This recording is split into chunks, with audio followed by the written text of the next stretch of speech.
In the book of Genesis, we're told that the smelting and utilization of metals is something that developed very early in human history. And as with, of course, many technological advances, it was primarily utilized in the art of warfare. We're told that in the book of Genesis, that a descendant of Cain by the name of Tubal-Cain was the first artificer of brass, smelter of metals. And we're told, both from the book of Genesis, of course, as well as from Josephus, the Jewish historian, and other sources, that he was a warrior and that the manufacture of metal implements of war was, of course, a great technological advance, something to give him advantage over his fellows.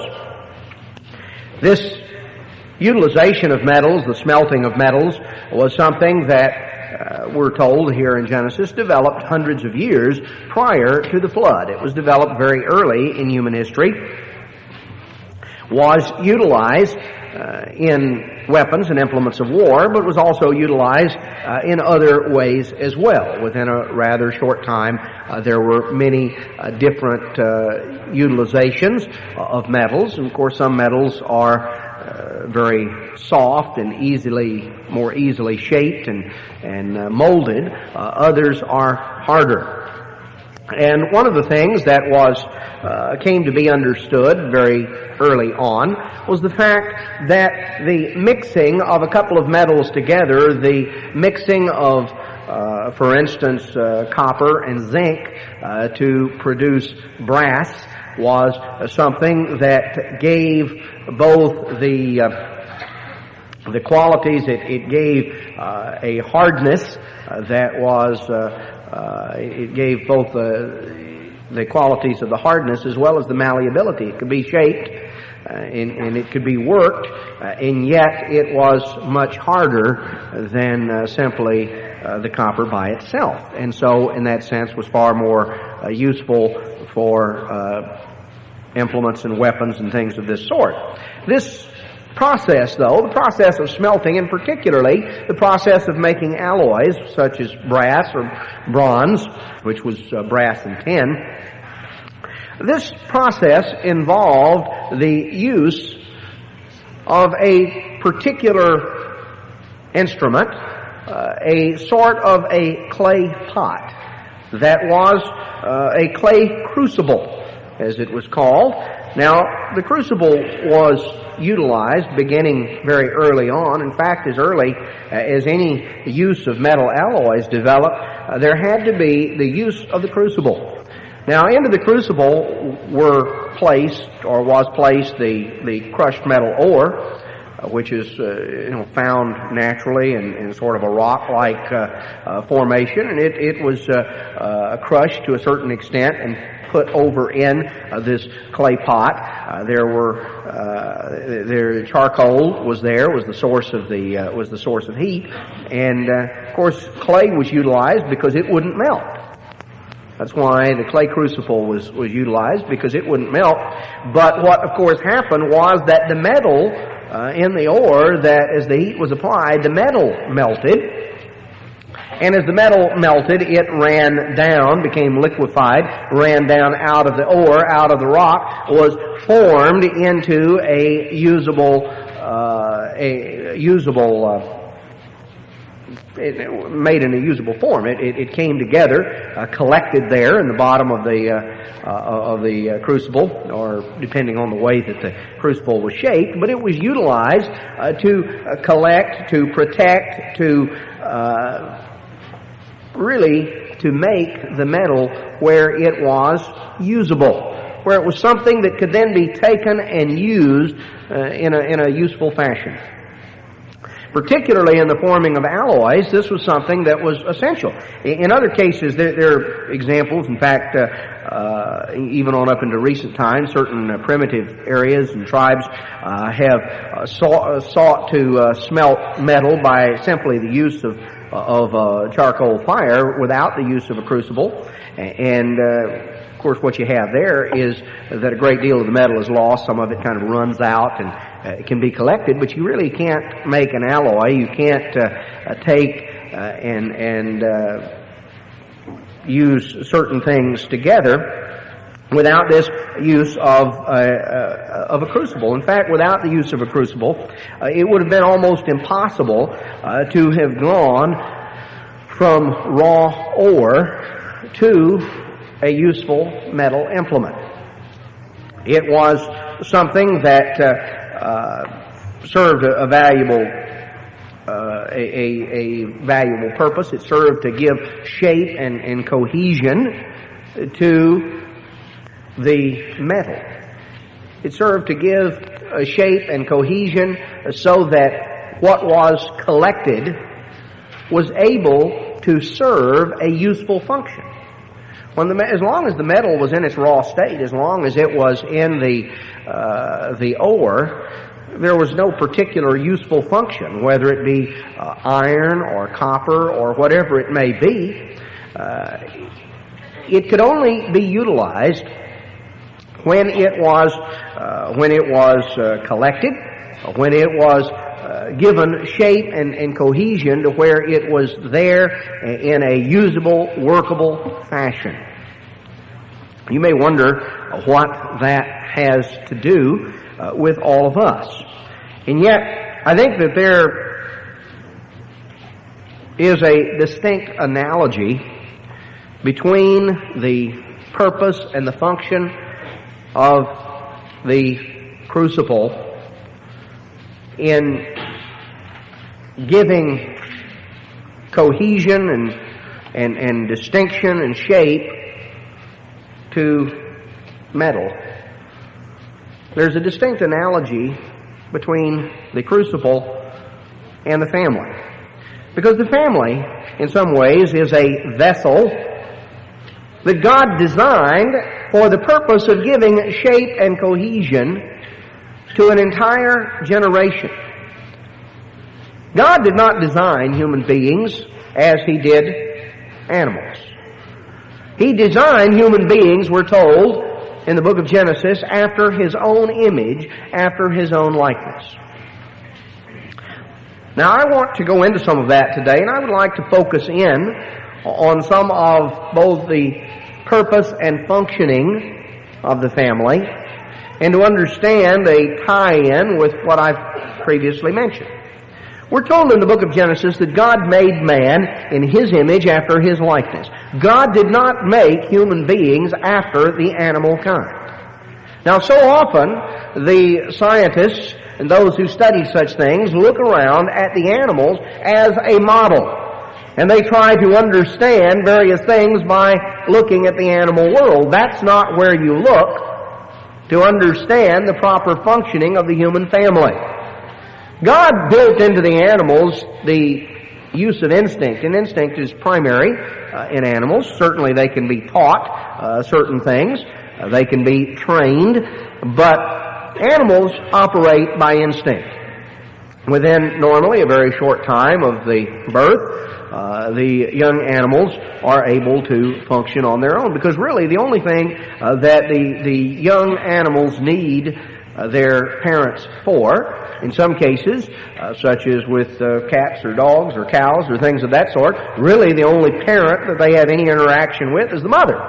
Now, in the case of certain other animals, such as birds, perhaps both the male and the female contribute to feeding the young. But in either case, it is primarily a matter that physical needs are taken care of for a relatively short period of time, a matter of weeks or months, and the young is, within a relatively short period of time, able to begin to eat on its own. And once that has taken place, the young is able to function and to do what animals of that particular type do. Whether with a dog or with a cat or with a cow or with a horse or whatever it may be. God didn't design human beings that way. The role of the human family is far more important, because God did not design animals with a family structure in the way that we have. The family is something that extends forward and backward We're told in the book of Psalms, in Psalm 127 and 128, let's notice in Psalm 128, this is one of the Psalms that was traditionally read during the time between the Feast of Trumpets and the Day of Atonement, as the people prepared to go up to Jerusalem to celebrate the Feast of Tabernacles. One of the songs that are psalms of degrees that were utilized. And we're told in Psalm 128, psalms that focus in on that setting, the time of the world of Mah, the time of the, let's say, the significance of the period concerning the Feast of Trumpets and the Feast of Tabernacles, that time period. It says in Psalm 128, "Blessed is everyone that fears the Eternal, that walks in His ways. For you shall eat the labor of your hands. Happy shall you be, and it shall be well with you. Your wife shall be as a fruitful vine by the sides of your house. Your children like olive plants round about your table. Behold, that thus shall the man be blessed that fears the Eternal. The Lord shall bless you out of Zion, and you shall see the good of Jerusalem all the days of your life. Yea, you shall see your children's children, and peace upon Israel." Now, the fulfillment of that has not yet come in the full sense, but we don't see peace upon Israel. We don't see the good of Jerusalem all the days of our life. Right now, we see the rockets going over. We see the armies round about. We see the trouble and the difficulty that besets that area of the world. But God says the time is going to come, and certainly that looks forward to the time of the world tomorrow. But He talks about the blessings of God, and one of the things that is described is, "You shall see your children's children." Now, you know, in the animal world, while with some animals there is a certain interaction of the parent and the offspring, and for some that continues a little longer than with others, there is not a multi-generational connection. There is not a connection that spans generations backward and forward. God designed human beings that way. He talks about, in the book of Proverbs, for instance, in Proverbs chapter 17, in verse 6, he says, "Children's children are the crown of old men, and the glory of children are their fathers." In other words,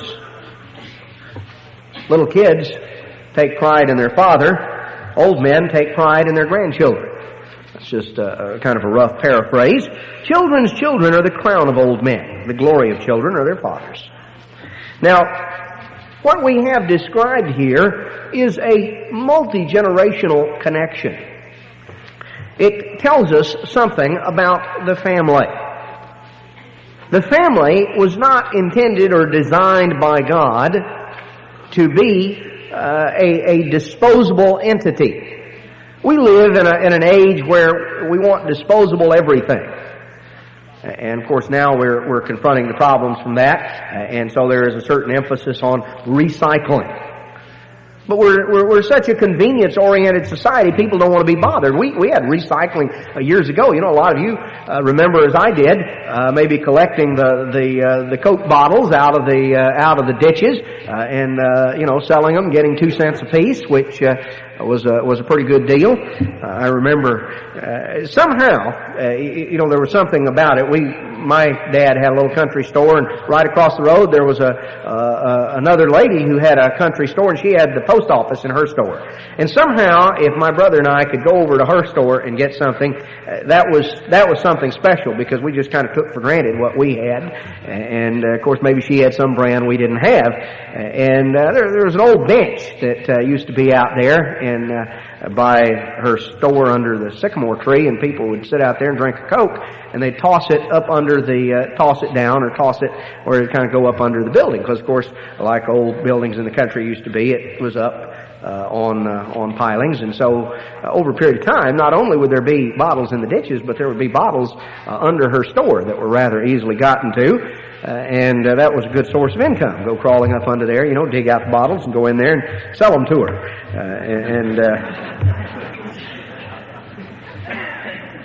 But it was recycling. We didn't call it recycling, but the idea was things got used over and over and over again. But then convenience came in. Well, it's inconvenient. Use all these old glass bottles. Why? We'll have cans. And we will have plastic bottles.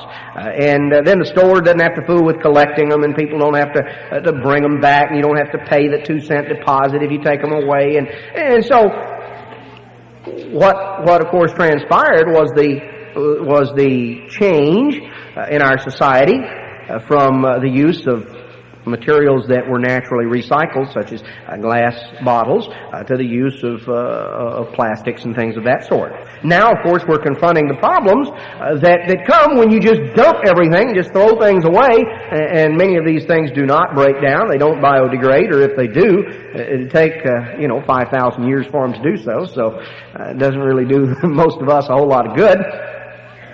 And we're confronting that, but it is something that reflects the whole way of thinking of our society, which is a very convenience-oriented, throwaway society. We don't want to be bothered. God did not design the family to function that way. That was not the purpose of the family. It was to be simply disposed of, thrown away. No return, no deposit, disposable sort of society. And yet that is the way that it is often viewed today. That is sort of the state of things. God designed the family here, as he talks about, as a multi-generational unit, a unit that involves a relationship that spans the generations, not something simply to involve parents taking care of and feeding young when they're so immature that they can't get out and somehow come up with food for themselves. The purpose of the family in the human environment, in the human sphere, is far greater than that, far transcends the purpose of family, if you can call it that, because it's not really a family in the animal realm. The family is what gives shape to the next generation. It is the means by which the next generation is shaped and protected from all of the trials and the heat and the difficulties, the pressures of the world around.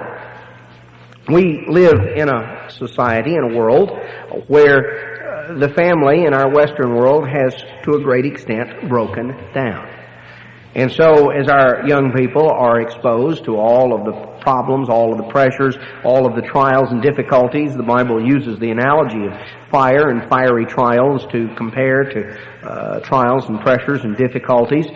As our young people are exposed to those sorts of things, what is there to give them a sense of security, to give them to instill within them discipline and knowledge, to instill within them the means of being able to cope and to handle life and to be prepared for the future? You see, God says in the book of Malachi, as he addresses the subject of marriage and the permanence of marriage,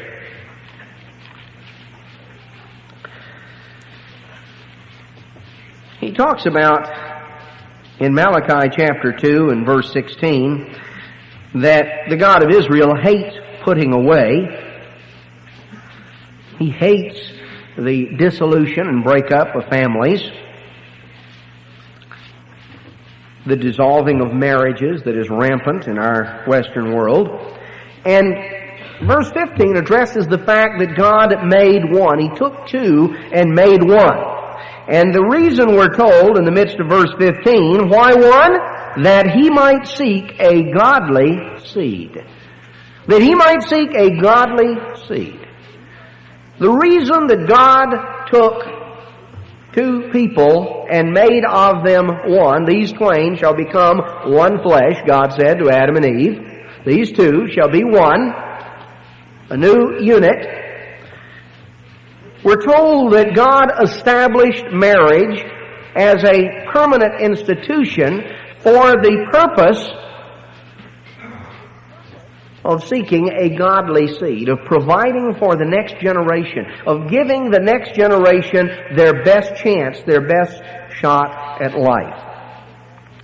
We look at the contrast between marriage as God designed it, and again, what is so increasingly prevalent and common in our society, in our world today.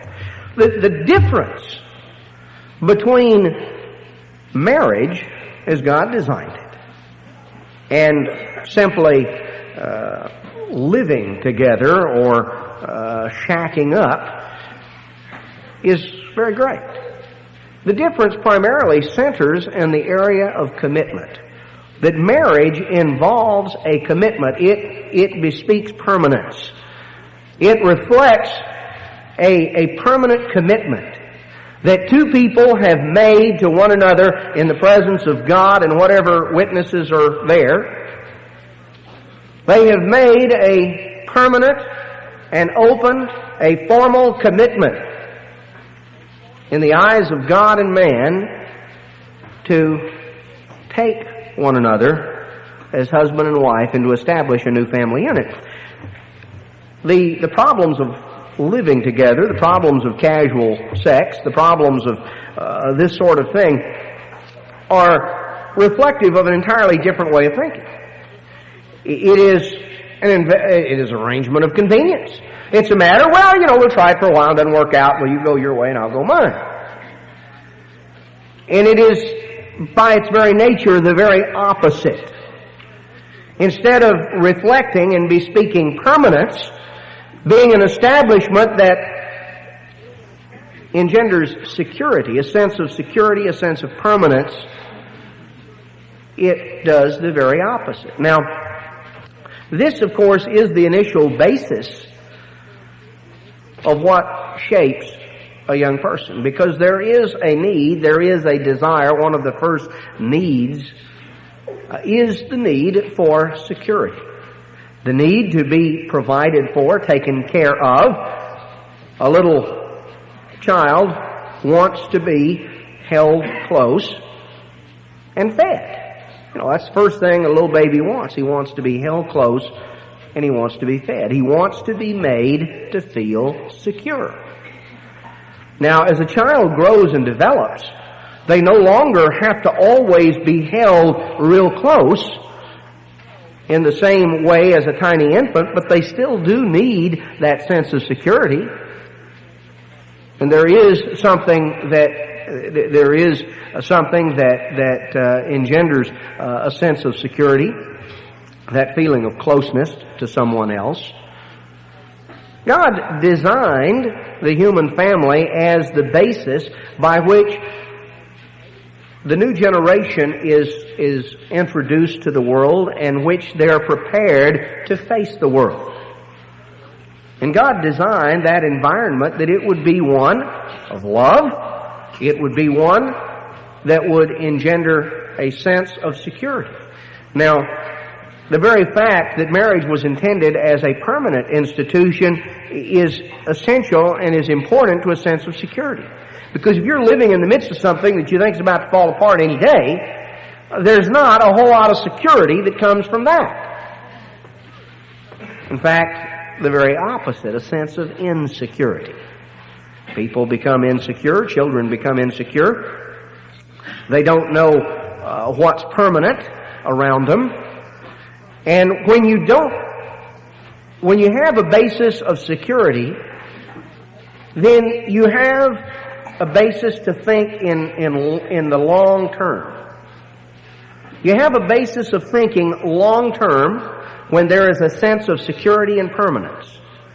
When there is a sense that everything may fall apart tomorrow, people, instead of thinking long-term, began to think for the immediate, for the day.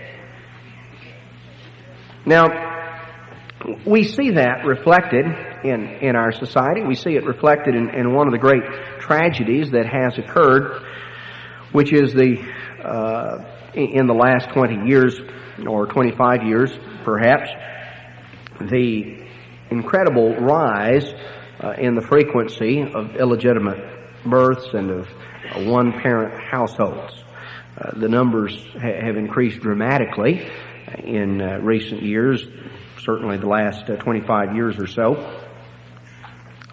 And the result, of course, has serious implications from a moral and spiritual standpoint, from a social standpoint, even from an economic standpoint. The verses we read in Psalms and Proverbs talked about children's children. There is a concept of multi-generations. When people prepared something or did something with the idea that eventually their children would have it and their grandchildren would have it, that it would be something that was going to endure, they did things, whether it had to do with the farm or whether it had to do with whatever, they thought in terms of the future, and they laid a foundation for a stable society. They laid a foundation for things that was going to come. They're things that they would never get the benefit of in their lifetime, but their children and their grandchildren would. And it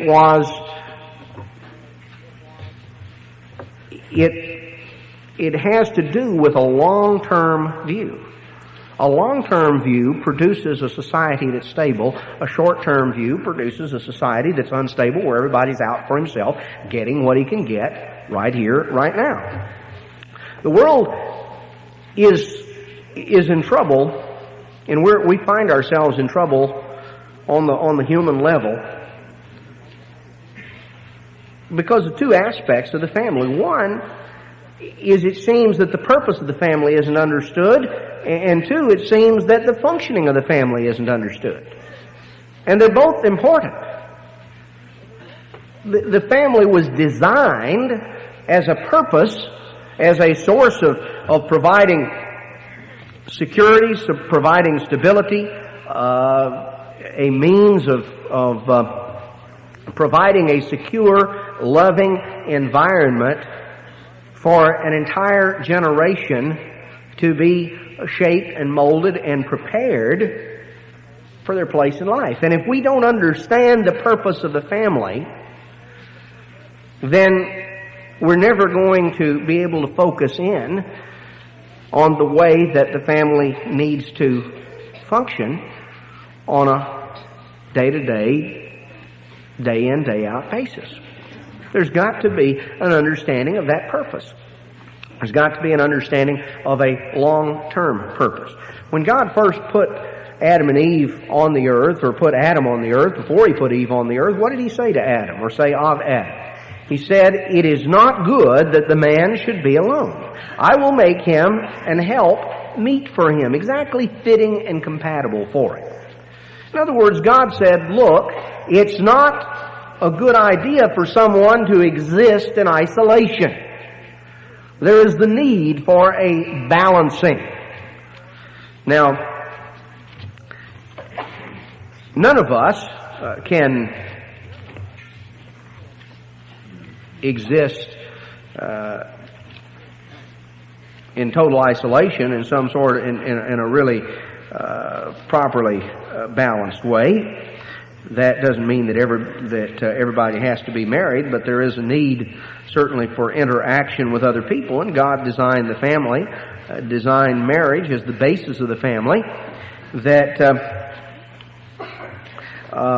He designed marriage as the basis of the family, and he designed that permanent commitment that two human beings would make to one another to be the basis of establishing a family, that is the means by which the next generation would be produced. God didn't design human beings to be like dogs and cats and cows. Animals reproduce, they multiply, but they don't establish families. You know, the world talks about evolution, but we're not seeing evolution. We're seeing, the reverse. What do you call de-evolution? We're seeing human beings descend to the level of animals. We see human beings functioning on the animal plane rather than the God plane. The loss of recognition that a sense of permanent commitment is at the basis of establishing a marriage. God established that as the basis of establishing a family, by which this was to be the crucible, if you will, this family into which the new generation would come.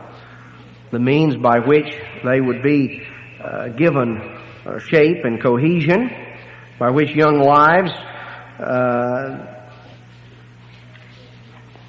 that are impacted by the fiery heat of the world around are going to be given a certain shape and cohesion. So God established the family, and He established that because He said it's not good that the man should be alone. We need the interaction of others, and so the means of that was to start with marriage, to produce children, to produce a family, that there would be a human family, and there would be a basis of people. Okay, there's the aspect of that as a purpose. There is an aspect of security, stability. It is a long-term, loving, secure environment. That security involves the element of love. It involves the element of physical security, economic security, a family working together, preparing to build up, to provide, to work together as a unit. You know, all of these factors go into the purpose of the family in preparing the next generation, preparing a godly seed. Now, if the family is to fulfill its purpose, it has to function the way it was designed. And the family if the family is to impart and prepare the next generation, how is it going to do that? Well, it's going to have to function by example as well as by discipline and instruction. Now, first and foremost, a family that is going to properly fulfill its purpose is going to have to function by example. Because the greatest impact on all of us is what we see around. What we see, the visual carries greater impact than simply what's heard. That's why television is a more effective communicative medium than simply radio. Because with television, you both see and hear. Combines the two. But what we see in our lives, what we grow up with, a statement has been made that what children see, they practice. And what they practice, they become. What we see around us. So a family functions in fulfilling its purpose, or in failing to fulfill its purpose, it functions by example. That is the greatest and the primary impact. The example of how do you deal with life? How do you deal with other people? How do you interact? It goes back to what a child begins to learn about that is what they see at home. How does mother and father interact? What kind of respect is shown? What kind of consideration? How do they talk to one another? Do they use loving terms? Or do they use derogatory terms? Do they shout and scream and throw things? Do they discuss matters in a calm way? Do they... How do people deal with one another? You know, a little child is introduced on the scene and he begins to, before he's ever conscious, you can't teach a child saying, well, son, don't do as I do as I say. You know, it's kind of like sitting there blowing smoke in his face, smoking a cigarette, telling him, you know, you need to, you better not start smoking. That's not a real effective way of teaching. That we are to function, or the family, if it's going to fulfill its purpose, is going to have to function by example. An example of respect. To a great extent, a young person's ability, let's say a young woman's ability, to respond to her husband and the attitude that she's going to have toward her husband is greatly shaped by the way that she learned to respond to her father. And a lot of that is shaped by what she sees her mother do. And of course the same thing for young men. The example that we see of the way we interact. You know, Solomon wrote some terrific advice. Best advice any father ever gave a son. In fact, it's recorded in the book of Proverbs. Much of Proverbs is written as the advice of a father to a son.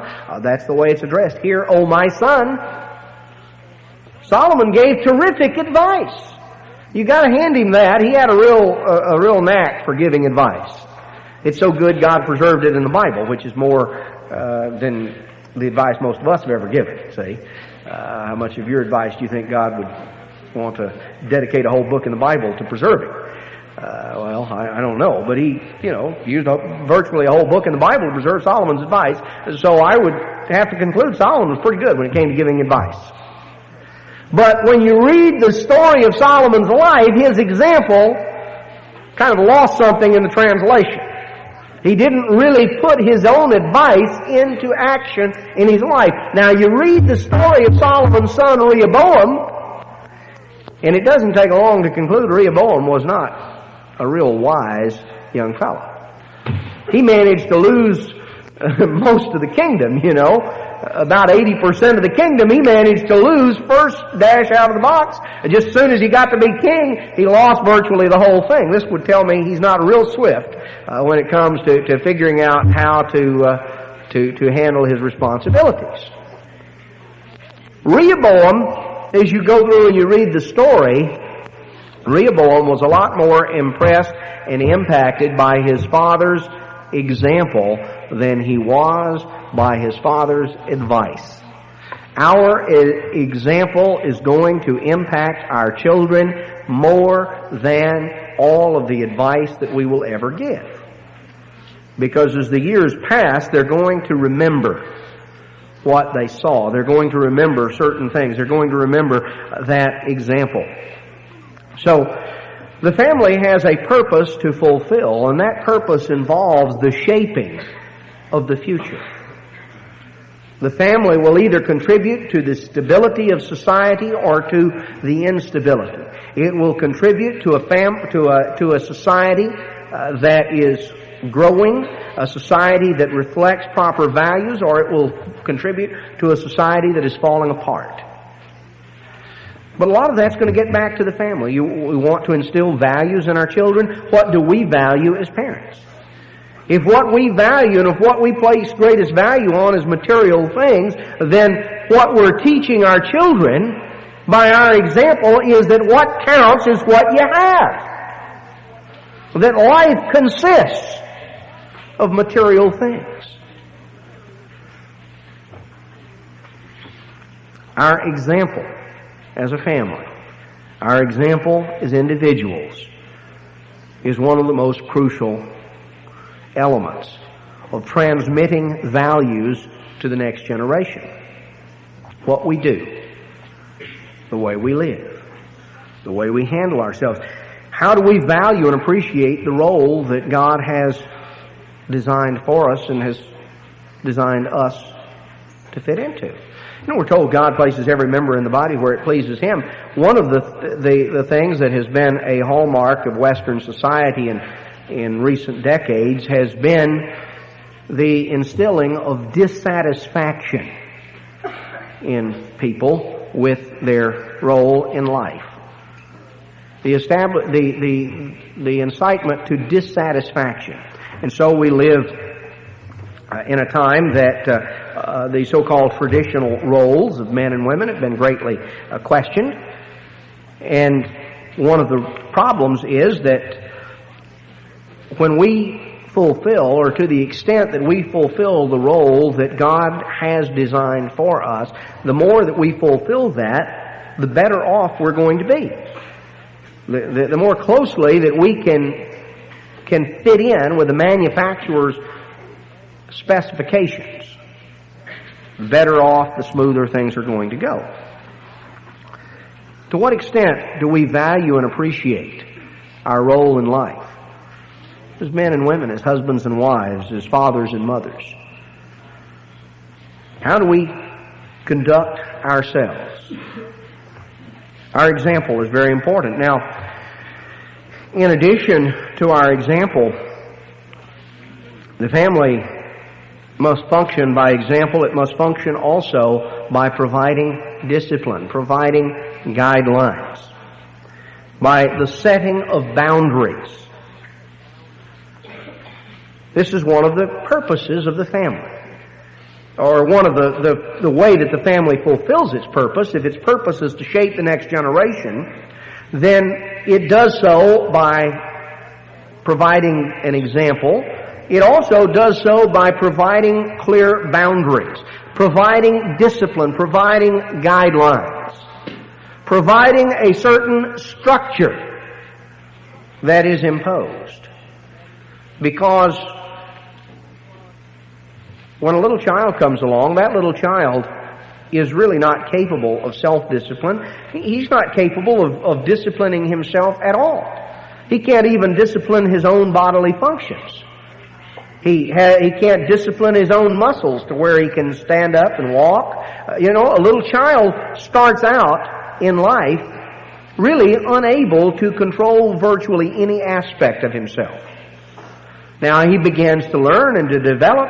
He'll try and reach for certain things, and it takes time. He has to develop a certain amount of hand-eye coordination to where he can get what he's aiming at.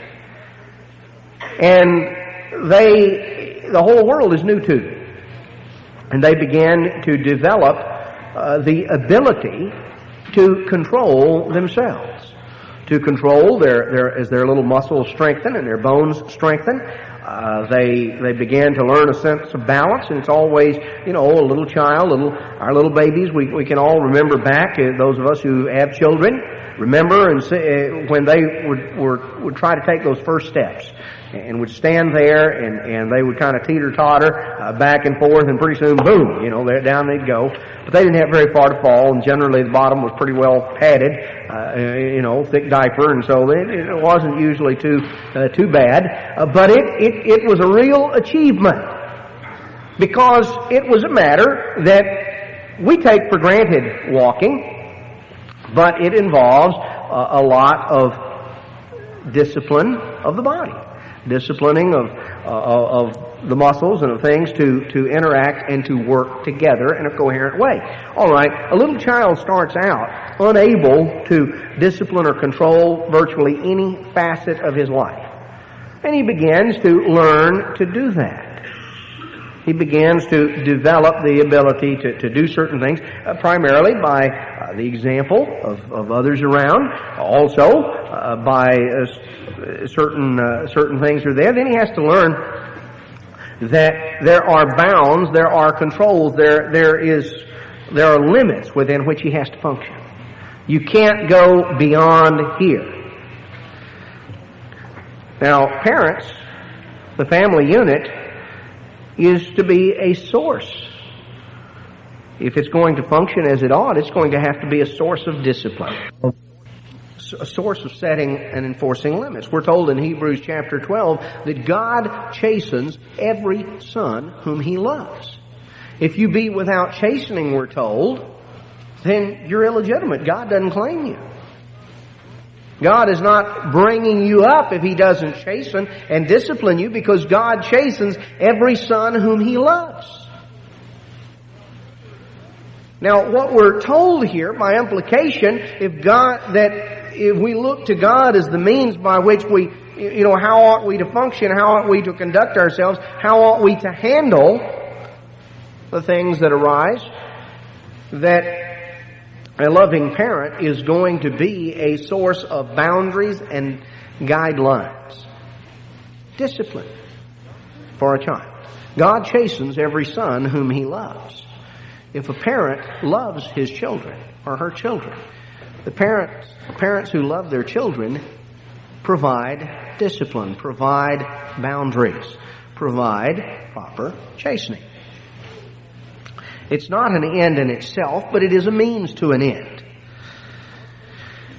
And one thing to understand, if boundaries aren't set, if limits aren't set, if control is not established when a child is young, then you may have some unwinnable battles to fight when they're a lot older. If you don't, we're told in the book of Proverbs that he that loves his son chastens him early. He that loves his son chastens him early. It is a matter that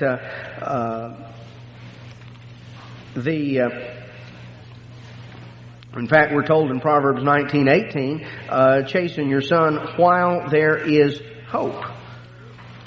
You see, there comes a time when there comes a time when it becomes virtually impossible to impose guidelines, to impose structure and discipline. If parents and different children, some children by nature are more strong-willed. Some children by nature are more assertive, more aggressive, more strong-willed, and they need a firmer hand. And if they're not given that firm hand when they're young, when they get old, you won't be able to put it to them. Just as simple as that. You've lost it. And it's going to take, the direct act of God to step in and deal with them at some point in the future. Some children by nature are more compliant, just difference in the temperament of the child. But there is a need for discipline and for structure to be imposed. And the earlier it starts, the better. In the sense that it's, based on what is appropriate for the age level of the child. You don't expect children to conduct themselves or to perform on a level that's out of line with their age. You don't expect a 2-year-old to be 16. You don't expect that mentally, you don't expect that physically, and nor can you expect that in any other way. But the area of control has to be established early. It has to be established from the beginning. And of course, some children are more strong-willed, and they're going to be quicker to challenge that control. And if you don't win those battles, if you put off fighting those battles, then you're setting yourself up for defeat.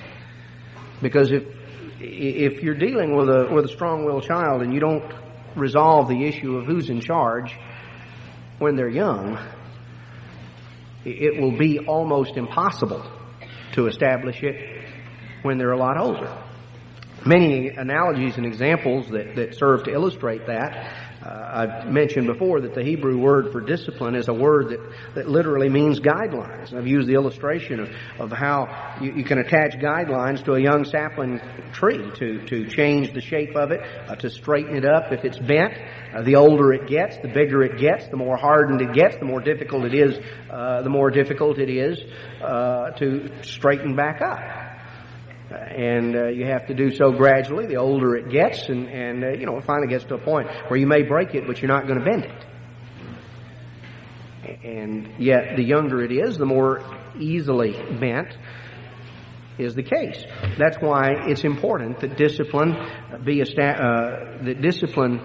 utilized from early on, and that the matter of control, the matter of respect, be established at the very beginning.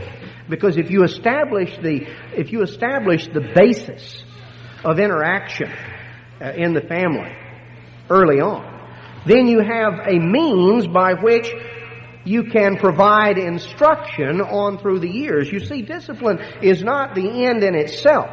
This is where some have gone wrong, and some have looked at those who were very strict on discipline and said, boy, I don't want that result, because they've seen kids later on who were alienated from their parents or who rebelled when a certain age came along.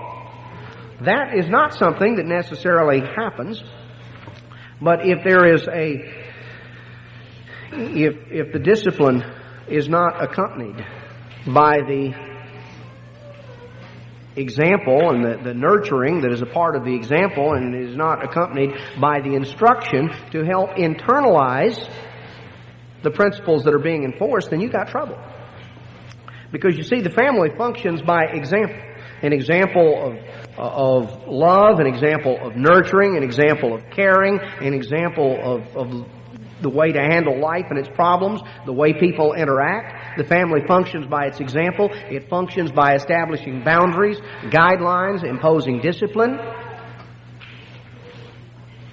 You know, if going back to the original analogy of a crucible, if you put ore in a hot charcoal fire and you get it hot, the metal will melt and it'll run out, but it'll just run all over the place. There'll be no shape, no cohesion to it, because there's nothing in which to collect it and to set boundaries about it. The point is that children, the family has as its purpose to prepare the next generation to be usable by God.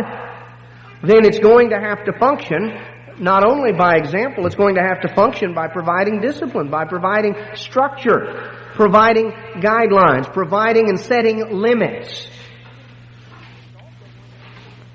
It's also going to have to function by providing instructions, because the discipline is a means to an end.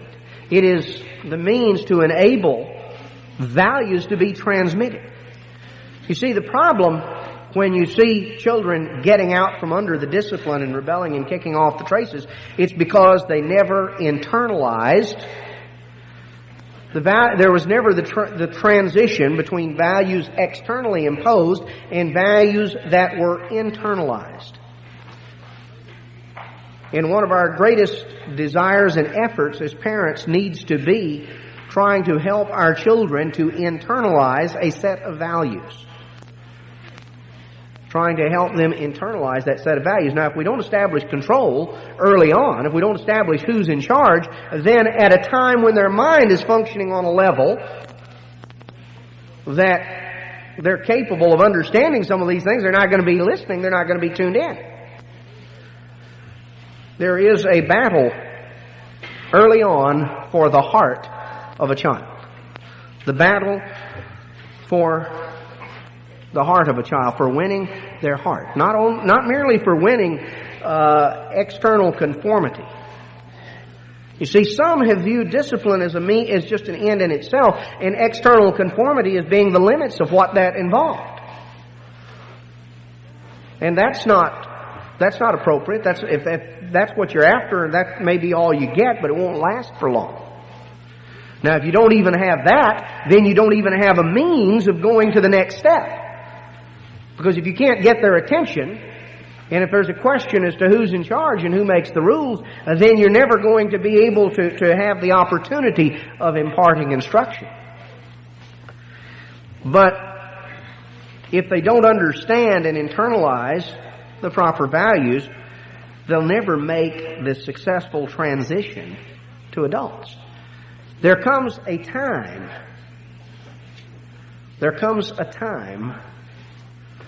when they have to make that transition.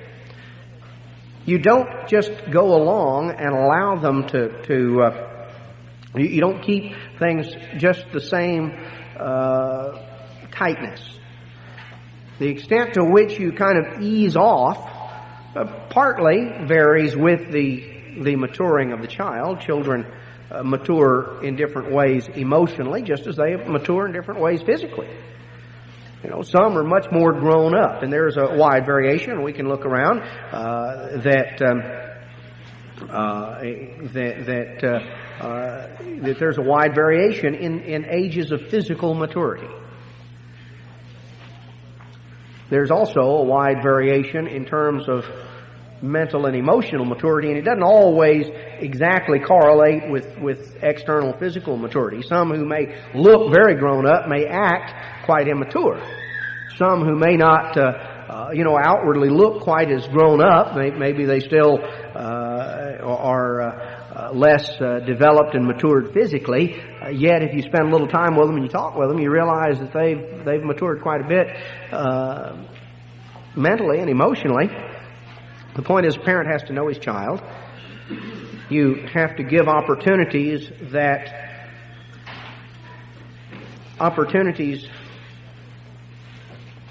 are appropriate for the level of the child's maturity. You give them opportunities to develop proper confidence, opportunities in a limited, controlled environment, see how they handle it. And if they handle it well, then you can give them greater opportunities. But it's important that values be transmitted. Because ultimately, there comes a point where the child is free, the child is gone, the child is out of the nest, and the only things they're going to take with them is what they've internalized. Well, it's kind of like training wheels on a bicycle. You get a little kid a bicycle and you put training wheels on there, not for the purpose that he'll have training wheels forever. When he's 22, he's going to be, pumping down the road with his training wheels on. It's a big deal to a kid, get training wheels off the bicycle. But the training wheels serve a useful function to begin with. The idea is you want him to learn how to keep the bicycle upright, rather than over on the side, one way or the other. I remember the first time I ever rode a bicycle was a neighbor boy's bicycle, and I had watched him and I thought I knew all about it. The only thing nobody had explained to me, and that I had neglected to ask, was how do you stop it? Somehow that thought had not occurred to me until I got on and I started going, and then I thought I had everything figured out, knew all the answers, until I realized that I didn't know how to stop it. I had never asked how he stopped it, and somehow I had not noticed, so the only thing I could figure out to do was, hit a tree, which did stop the bicycle. But, when you send your kid out in life, you want to try and anticipate some of the things he's going to need to know so that he doesn't find that the only way he knows how to stop is to hit a tree. Now, if you're, little kid and you're not going very fast, well, the chances are it won't do too much damage to you or the bicycle. But you get a little older and you're going a little faster, you get a little further along in life, and sometimes that can be a pretty bad encounter. This is where instruction comes in. God talks about in the book of Deuteronomy that we're to teach our children of these things, the principles of His law, when we rise up, when we sit down, when we walk in the way. Now, He doesn't mean that you just preach to your kid day in and day out all the time, just always with your finger in his face and just always preaching at him. That just goes in one ear and out the other. What He's saying is take advantage of every opportunity. When you walk, when you get up, when you go to bed, this presupposes, obviously, you're spending time together. You're talking, you're conversing, you're interacting, you're doing things together. Utilize opportunities to convey instructions. One of the most difficult things for the immature mind to do is to make proper cause and effect connections. To make proper connection, proper relationships between cause and effect. Children see effects, they see causes, but they don't necessarily connect the two up. It takes experience in life. It takes experience in life to naturally make connections between causes and effects. A lot of people have bad consequences Consequences they never set out to have. It was not their ambition as a young child, and yet theirs wound up. There they were. They wound up with those consequences because they didn't see it coming. They didn't recognize the causes at the initial inception.